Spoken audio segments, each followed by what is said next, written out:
Do you find yourself saying yes to things when you really want to say no? Do you find yourself agreeing with people when you actually don't believe anything that they say? Do you enjoy being a welcome mat that people get to walk over all the time, never standing up for yourself and always going along with what other people say?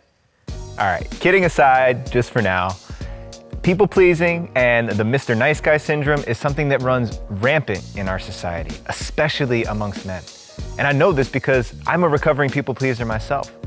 And of the hundreds of men that I've worked with, I've seen this same pattern happening over and over and over again, and it's crushing men in their lives. So here's the signs to find out if you are a people pleaser. And you're gonna wanna stick around to the end because I'm gonna tell you exactly how you can stop this now, how you can get over the nice guy syndrome, Mr. Nice Guy, people pleasing everywhere you go today. All right, so the first sign that you're a people pleaser is if you say something to someone, but you really mean something else.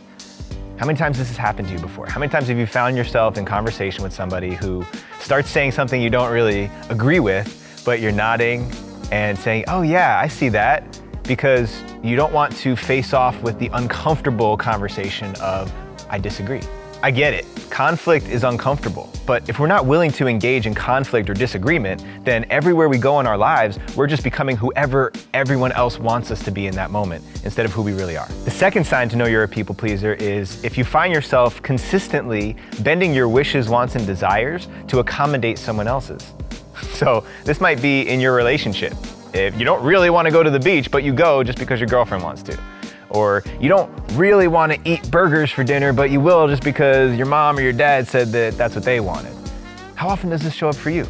There's a major cost to this. You can only sacrifice what you really want, what you really desire for yourself so many times before resentment starts to build up.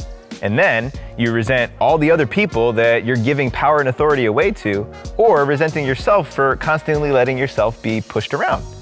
How long do you want to do that for? All right, now listen, that doesn't mean that you always get to have exactly what you want everywhere you go.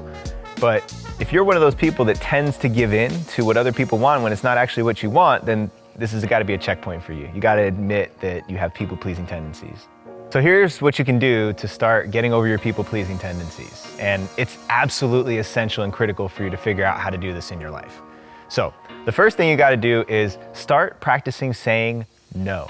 You gotta be able to say no. Gotta be able to say no to things. There's the yes men of the world who are constantly saying yes because we know that's what people wanna hear. But how many times do you really wanna say no? You gotta start saying no. You gotta really embrace your no because it fortifies and strengthens your yes when you have a strong no to balance it out with. So the second thing you gotta do is you gotta start standing up for yourself. Make a stand. If you don't wanna do something, declare it, make it known. At least express that this is not what I wanna be doing right now and open up the conversation in a different direction.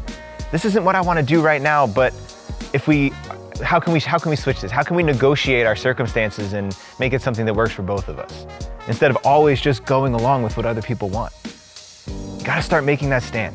You gotta be willing to have that uncomfortable moment with somebody else so that you don't get pushed around and walked over for the rest of your life. You may not believe me right now, but I promise you, all the people in your life will trust you more when you start speaking up for yourself, declaring what you want, and you stop just saying yes to people and agreeing with people because you think that's what they want to hear. It's the #1 way to build trust in all of your relationships.